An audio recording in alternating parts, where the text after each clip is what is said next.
Good evening. Welcome to PoliticIt podcast. We're here with James Moss. So, Jim, you're chair of the state school board, running for re-election for your seat. What district is your seat in? District 12. District 12. So it covers Orem, Vineyard, Linden, up through Midway where I live, and then all the way out to Vernal. All the way to Vernal? Yep. Okay. All the way to the border. People don't realize how big these school board districts are. They're huge, and it covers a lot of territory, a lot of different scenarios. I work with Orem is where I grew up, so I cover part of Alpine District. That's a very different thing than Duchesne and Uinta District out in the basin. So it's a lot of fun, a lot of different input. Yeah. So you're new to the president of the school board. I mean, you're new in that position, really, right? It's been a year, but yeah, it's new. Yeah. Yeah, it was definitely. A year ago we had the election. It was an 8-7 election, and we've been working on things for the last year, so 2 legislative sessions, but yeah, still feels new. Yeah.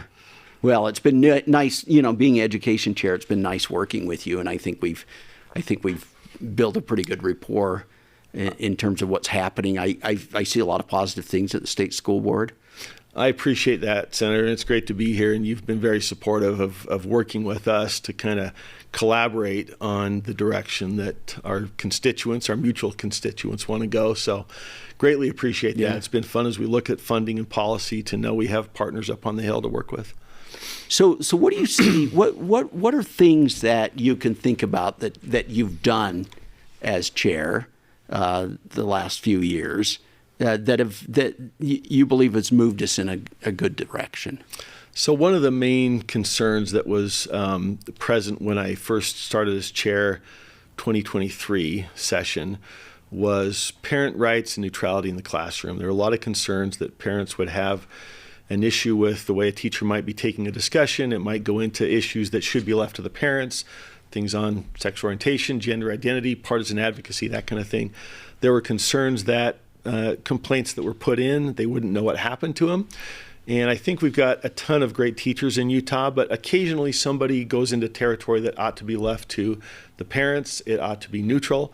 And so I spent last summer working through some focus groups where I invited members of local school boards, members of the USBE, and legislators, and appreciated your joining us once or twice. We had a number of people joining us from the legislature, and we worked through the issues of neutrality, books, sensitive materials, and general USBE oversight.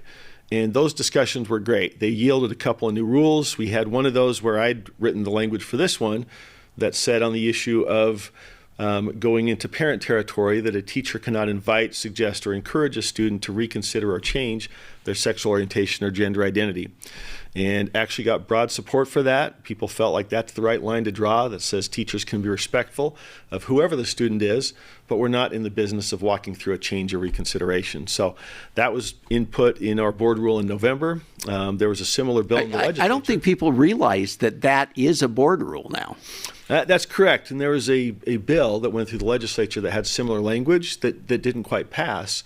But that included the flags and other things, right? Correct. Yeah. So ours included some of that, not all of it, but we had a very vigorous discussion about it. And we reached that language that I initially drafted actually wasn't changed. And so that went into law.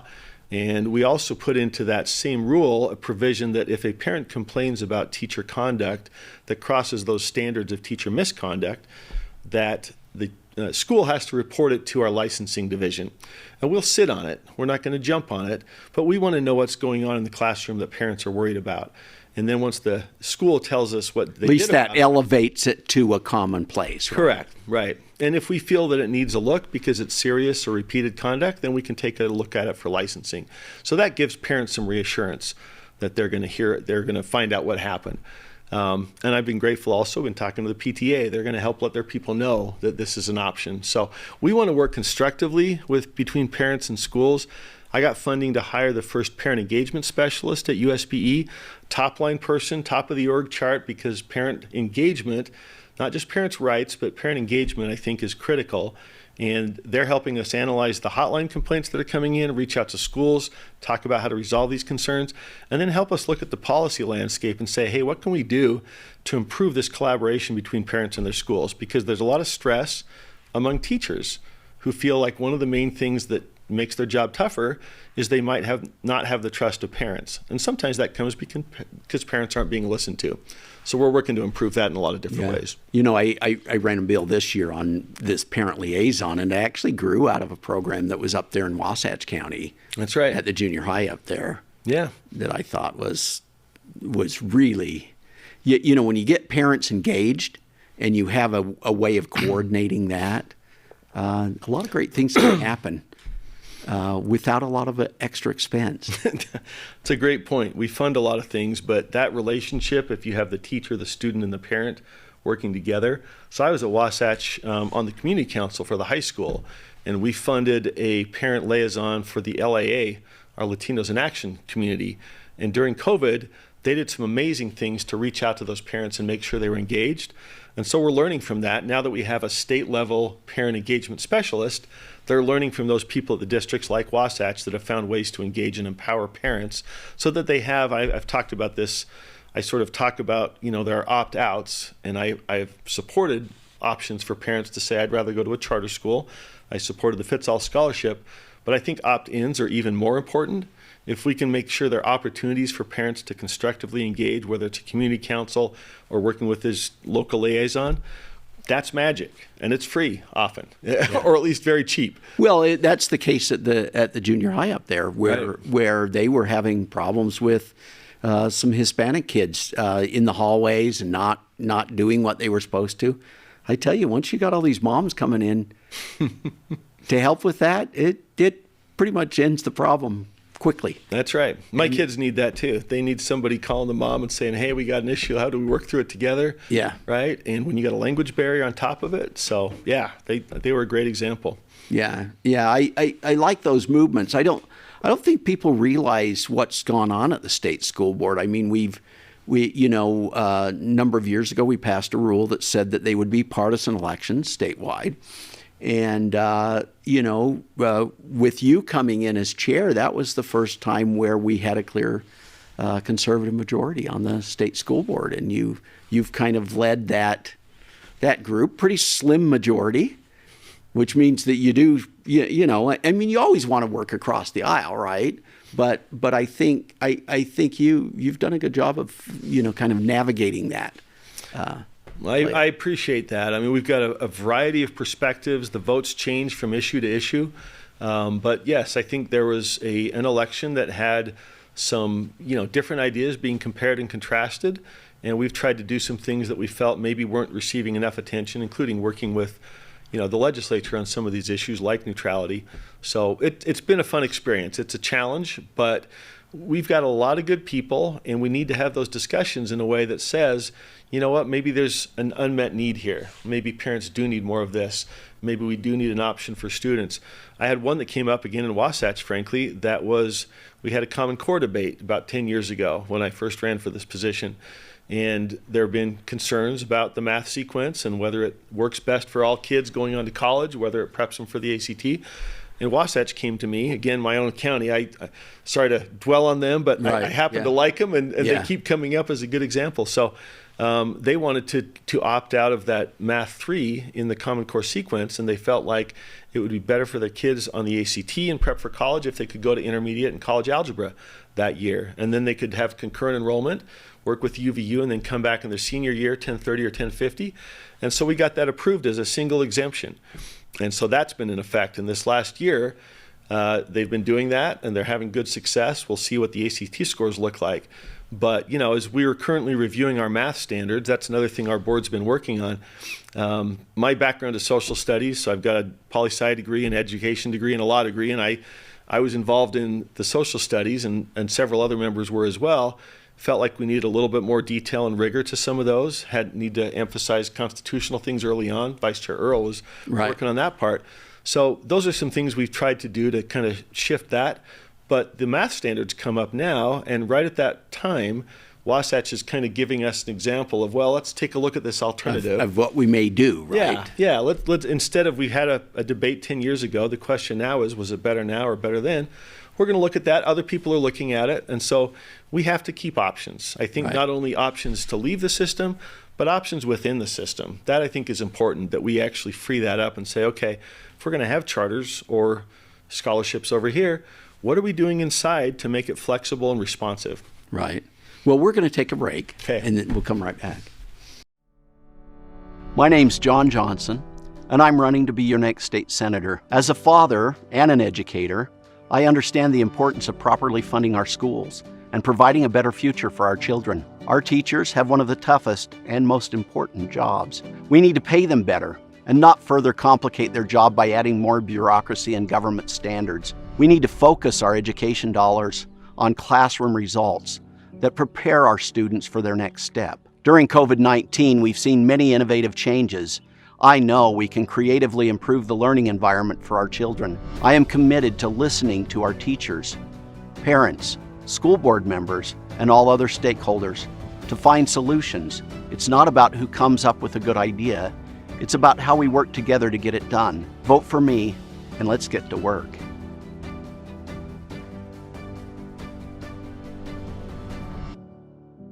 Welcome back to PoliticIt. We've got Jim Moss with us today, chair of the state school board and candidate for re-election. So, one of the things that that leadership has done this year was working on this strategic plan and kind of your new focus. Why don't you talk a little bit about what you've done there? Because I think it's a real move from where we were. You bet. So the existing strategic plan was put into effect about 5-6 years ago. So prior board group, pre-COVID, a lot's changed. We came in at the point where we were starting to take another look at that.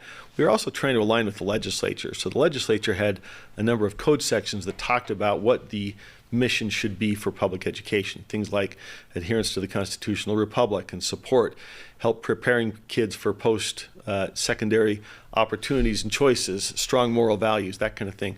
So we had a mission statement that started off with creating equitable conditions. And as you know, that word has become a bit of a lightning rod. It can mean just general fairness, but too many times it also means we're going to categorize, and sometimes we're going to put you in a box or treat you a certain way because of your characteristics. And my approach and my vision is every student can succeed, and I think deep down that's what most people think. Right. You find out what their challenges are, what their aspirations are, and our education system can get them there. And that can be categorized by the difficulties they have rather than what group they belong to. Correct. Right? Rather than a category, we're going to look at you as an individual and say you can do it. We're whoever you are, you can do it. We were just out in Mississippi, as you know, your old home turf, Ole Miss. We were looking at some schools in the Mississippi Delta, and there's not an ounce of victimhood or categorizing. The message was, whoever you are, you can do this, right? And that's what I think we wanted to focus on. Well, and it's unique most because people agree with that. It's unique to be visiting there because there was this push by Senator Milner to move back to the science of reading, right? And there's a perfect example of a state that actually moved in that direction and basically got to the point where they're teaching kids how to read. That's right. Yeah. Right. Underprivileged kids. Went from the bottom up to the middle. And so I think even folks who disagreed with me, and we had a rule that was called the Educational Equity Rule. We overhauled that completely in line with HB 427, which was Representative Jimenez, Senator Kennedy, and then HB 261, which you had run, and then Senator Grover and Representative Hall ran. And so we changed that to the Equal Opportunity Rule. And some disagreed and were worried about that, but frankly, when I talked to them about that, they just want to make sure every kid was seen and supported as an individual. I said, that's exactly where we're going. So we don't really disagree on that much, but that word equity can get you off in the wrong direction. So we changed our mission and vision statement now that the mission is that we open doors of opportunity to all Utah students and that we do it through academic and organizational excellence. And we incorporated in our vision statement of where we hope to get kids those elements of code that talk about being able to support you and your family, strong moral values, supporting the Constitution. So everything we do now, and we're now in the process of outlining our goals for the next 5 years. And we're going to set high goals and expectations. Going back to Wasatch, this is not a plug for Wasatch, but they're the ones I know. Their credo at Stanford did a study of learning loss in Utah, and they looked at it, and there were variations below that line. one district stood out above it for actually learning gains during COVID. And they interviewed those folks, and they said, look, we didn't let up. We knew there was a feeling that perhaps we should soften it a little bit, give the kids a comfortable place. They said, we love the kids, we want them to be comfortable, but our job is to help them succeed, and the motto is expect to excel, and we did, and we kept the expectations high. They focused on the professional learning communities, on understanding the data, and they got them actually learning gains during COVID, amazingly enough. So right. They're not the only one, they're the one I know best, but another thing we're doing is this ULEAD system where we've got a data analyst and a ULEAD director in USBE. Their job is to look around for these outliers. And the word ULEAD means you Utah educator, you're the leader. We want to learn from you. We want to see what you're doing so well, how you're doing it. And so I've been at groups where they go out and we have people from a district that's interested. We have college ed school researchers, and they go to these teams that jump off the page for their results, and they analyze how they're doing it. And then they're going to share it through the system. So that, I think, is the upside of coming out of COVID. We have a lot of people experimenting, trying things, improving, and we're going to learn from it and share it. And we can celebrate those great success stories in a way that breaks down some silos and says, you know what, there is an answer. It's right here. We're all doing a wonderful job, but some are really showing that student success we want to learn from. So I'm going to come back to what you said about this visit to the Mississippi Delta, because people don't realize that's probably one of the poorest areas in the whole country. What'd you learn there that you could bring back to Utah? Well, aside from seeing the Delta Blues Museum, which pretty cool, huh? I got to see, the home of Muddy Waters. I've been a rock blues and that, people that influenced the Stones and Clapton. But aside from seeing that, what I saw was really no excuses. It was an inspirational. We looked at the technical elements of the science of reading, and we looked at how they were doing phonemics and phonics and fluency and this kind of thing. But it was also the culture. It was the classroom climate. It was how they made it interesting while focusing on very rigorously those elements that lead to, again, the science of reading. And they're also incorporating the science of reading instruction. And so that's kind of a next step where they studied for about 18 years this science of reading, what actually helps a kid to learn. And then they're talking about, okay, how do you translate that in the science of reading instruction? So that was one element that I think I hadn't been quite as aware of, is that they had needed to take that underlying foundational science and turn that into pedagogy. So I think we had some good discussion. So where were you at? And Ray Reitzel were part of that discussion. Yeah, from Utah State, from the School of Future. Right. I think it's great that you were engaged with them and actually visited the Mississippi Delta. So were you in Clarksdale? Where we were right in Clarksdale, where the crossroads that Robert Johnson sang about, and we were in Clarksdale. Then we went to Oxford. There was a town in between, the name I forget. So we went to 3 different schools, spent a good half day studying them, and they had some variety. Did you know that's the home of Morgan Freeman?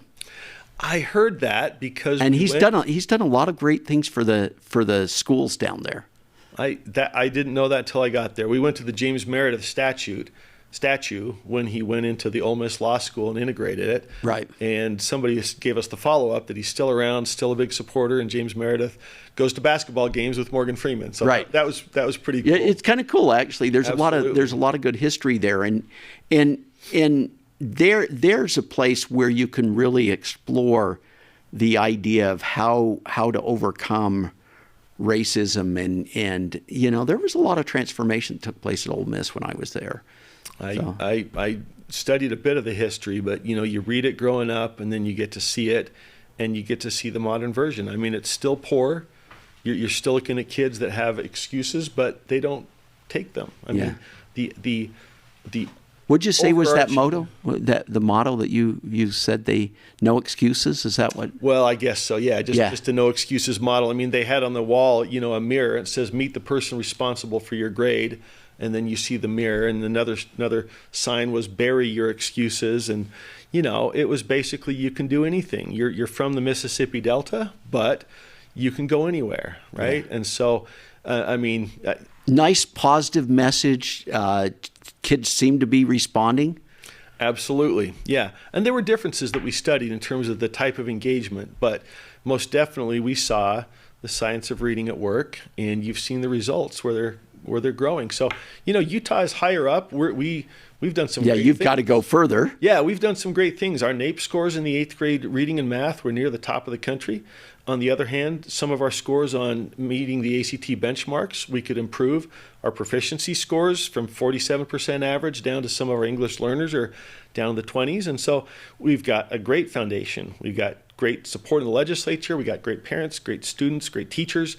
We need to improve. And so part of that I'd like to work on is just understanding what we can do to empower, free up, give those people at the local level the tools they need and the knowledge they need from others that are kind of knocking it out of the park so that they can learn and improve. And another part of that was the teachers. I was able to put through with your colleague, Representative Perucci, a new master teacher role that will encourage teachers to stay in their building, get paid like a principal, get out of that kind of contractual steps and lanes and be paid like a professional, but not have to leave the classroom. So that's a new pilot program this year. We got, I think, $4.5 million for that. Wow. And I'm excited to see that because that'll encourage schools to pick their superstars and say, hey, let's get you over in this new role where you can really manage and lead instructional improvement in the classroom. Yeah. So I think we got a lot of great stuff out there. It's a matter of finding it, unleashing it, giving the locals the support and creativity to take it away. Yeah. Well, I could talk to you all day. I mean, we have a lot of common interest. Why don't you're going to the state convention, right? And why don't you do a shout out to the delegates that are going to consider you? What would you say to them? Jim Moss here. I am the state board member for District 12, currently the chair of the State Board of Education. I want to thank the delegates for entrusting me with this role 4 years ago. I've greatly enjoyed the opportunity. It's been a challenge, but we've done some great things. I think we've worked hard to improve parent rights and parent engagement, worked hard to support teachers and give them new flexibility and new supports, worked hard for students to help them have opportunities, choice in schools, good academic standards, and I hope to continue. We've got a lot to do, and I hope I'll have your vote for another 4 years. Thank you very much. Thank you. Very good. Thanks. Nice having you here. Well, thank you. We'll see you guys next week. Yeah. Okay.